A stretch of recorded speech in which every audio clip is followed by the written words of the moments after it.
पति पति। सूरज के जीवन का एक ही फंडा था कि मेहनत तो गधा भी करता है, घर बैठे जो कमाए समझदार वही होता है।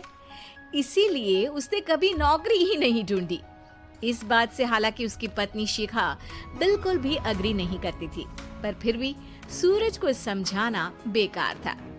टीवी में कैसे बनोगे करोड़पति का ऐड देखकर उसे लगा कि बस अब तो घर बैठे ही वो करोड़पति बन सकता है, और उसके पीछे उसने अपने सारे सोर्सेस एक्टिव कर दिए।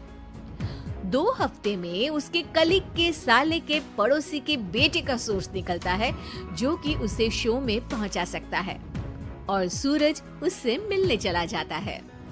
अच्छा, तो हमें मुकेश जी बता रहे थे कि आप हमें शो में पहुंचा सकते हैं। हाँ, उसमें कोई तकलीफ नहीं है। मैं कल अगर कोशिश करूँ तो इसी महीने में आपका नंबर आ जाएगा। अरे ये तो बहुत बढ़िया हो गया।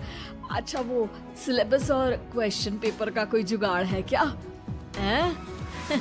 उसका तो कोई जुगाड़ नहीं है। तो वो वाकई में कुछ भी पूछ सकते हैं? हाँ, वो तो बच्चन जी पर है, जो पढ़ते हैं वो पूछ लेते हैं। पहली कोशिश फेल होने पर अब सूरज के सामने एक बहुत बड़ा सवाल था कि आखिर जवाब कहाँ से लाए। तब शिखा ने एक सजेशन दिया, क्यों ना सूरज अपने चचेरे भाई सुमित से मदद मांगे, जो कि यूपीएससी की तैयारी कर रहा था। हालांकि इतनी मेहनत करना सूरज को समझ में नहीं आता था, पर कोई और रास्ता ना मिलने पर वो आखिर सुमित से बात करता है।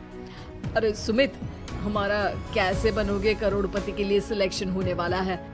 तुम हमें थोड़े चिट बनाने में मदद करोगे क्या? अरे भैया, चिट बनाए तो सालों हो गए, उसमें हमारा एक्सपर्टीज नहीं है, बल्कि आप बोलो तो हम आपकी पढ़ने में जरूर मदद कर सकते हैं। हट, कैसी अनाप शराब बातें कर रहा है तू। सूरज ने सुमित को मना तो कर दिया था, पर तैयारी करने के सिवाय कोई चारा उसे दिख भी नहीं रहा था।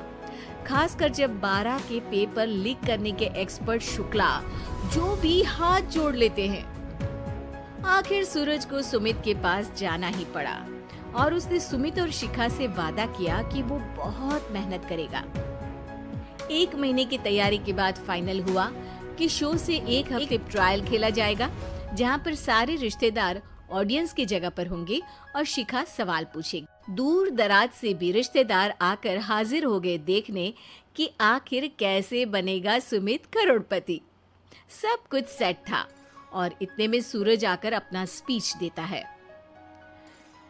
ये 1 महीना मेरे लिए आसान नहीं था, पर अपने भाई सुमित और अपनी पत्नी शिखा की मदद से मैं इतनी दूर पहुंच पाया हूँ। मेरे मम्मी पापा के आशीर्वाद ने भी बहुत साथ दिया है मेरा। मैं उम्मीद करता हूँ कि आज के शो में आप लोगों को बहुत मजा आएगा। साक्षी पहला सवाल पूछती है और पूरे कमरे में सन्नाटा छा जाता है। इंडिया में कितने स्टेट्स हैं? 3, सॉलिड, लिक्विड और गैस। अरे रुकिए, तो ऑप्शंस तो देने दीजिए। इतने में 5वीं कक्षा का चिंटू बोल उठता है। अरे क्या मामा, आप तो पहले सवाल पर ही आउट हो गए। अरे बेटा, पहला सवाल तो ट्रायल होता है ना। अरे तुम अब देखना। देखने जैसी बात तो थी ही। सूरज को इतना शांत किसी ने नहीं। कभी कभी तो लगता था मानो सूरज आँख खोलकर ही सो गया हो। मामा जल्दी करो प्लीज, कल सुबह पनवेल भी तो निकलना है। अरे हट, कंसंट्रेट करने दे मुझे। 3 सवाल में 3 लाइफलाइन खत्म हो चुकी थी, और अब चौथे सवाल पर भी सूरज का मौन नहीं टूटा।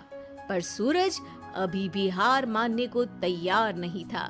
उधर हर कोई सूरज को छोड़ सुमित को देख रहे थे। आखिर सुमित ने ही तो पढ़ाया था सूरज को। गजब बेइज्जती है यार। अरे बेटा, तो बाप का, दादा का, भाई का, सबका नाम बुड़वाएगा। अरे 3 लाइफलाइन ले ली तो भी तेरा कुछ नहीं होना है। अरे कोई इतनी बात करता है क्या शो पर? अरे बेटा, शो पर तेरे जैसे भी तो नहीं आते ना। सूरज की ये जंग आखिर 1 घंटे बाद 5वें सवाल पर खत्म हो गई, जब उसने इंडिया के नेशनल बर्ड का नाम कहा, कौवा। अरे बेटा, मजा तो बहुत आया, बस थोड़ा टाइम पर खत्म हो, आनंद भी आ जाता। ताने बारिश के बूंदों की तरह बरस रहे थे और सूरज को भी समझ आ रहा था कि ये करोड़पति बनना शायद उसके बस के बाहर की बात है। पर वो आखिर ये बात मान कैसे लेता? वो सख्त लौंडा जो ठहरा, उसने सोचा कि बेइज्जती तो हो ही चुकी है, पर अगर मैं हार नहीं मानूं तो शायद कुछ हो सकता है। शिखा तुम देखना, असली शो में आग लगा दूंगा, आग, करोड़पति बनूंगा मैं। हाँ, सब्जियां खत्म हो गई है घर पे, ले आओ। पहले पति बन जाओ, फिर करोड़पति बनना। अरे गजब बेइज्जती है यार। बेटा अभी तो घर पर ही हुई है, 1 हफ्ते में तो तुम देश के सामने करवा कर आओगे। वैसे जब टीवी पर जाओ ना तो बस अपने मम्मी का ही नाम लेना, ठीक है? कोई पूछे तो बोलना कि पापा नहीं है मेरे।